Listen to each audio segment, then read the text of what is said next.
Tapi kalau saya susah, karena kebaikan saya nggak lakukan kesalahan apapun, tapi saya susah. Kenapa jadi saya susah? Hei, jangan-jangan Tuhan lagi mengerjakan sesuatu yang baik dalam kita.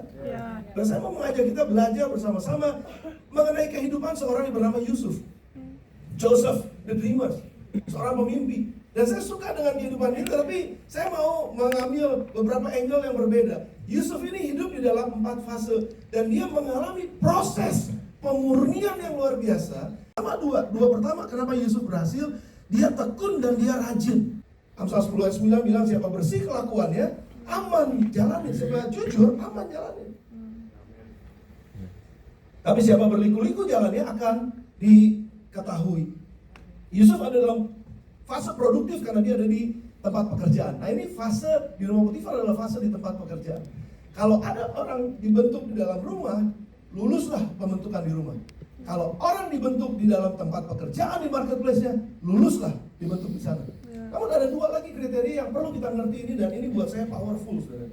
Yusuf ada di rumah Potifar, itu dibentuk oleh Tuhan untuk jadi rajin dan kerja keras, lalu dia tekun, lalu dia juga diajar oleh Tuhan untuk jadi jujur. Tapi Yusuf juga diajar untuk semakin takut akan Tuhan. Hanya karena seseorang malas lalu bikin excuse bahwa kantornya nggak buat dia naik pangkat, kantornya nggak membuat dia jadi bagus, pergaulannya nggak bagus di kantor. Don't make excuses.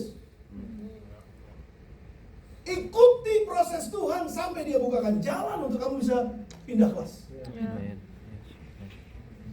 Pelayanan kita akan menemukan ada banyak gesekan besi menajamkan besi.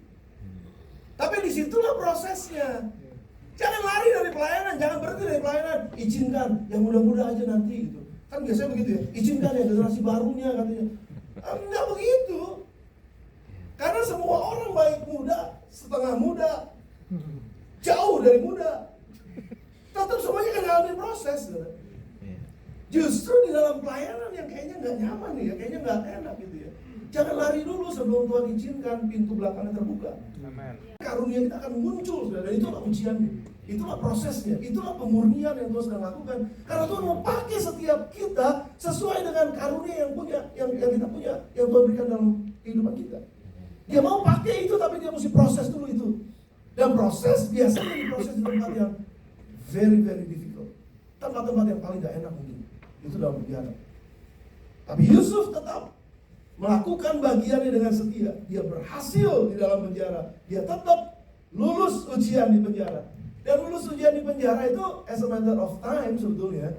Karena Yusuf bisa aja besok-besok itu dibebaskan, karena juru minuman raja kan dibebaskan. Janjinya apa? Kalau aku keluar nanti aku akan ingat kamu ya. Tapi 2 tahun gak diingat, saudara.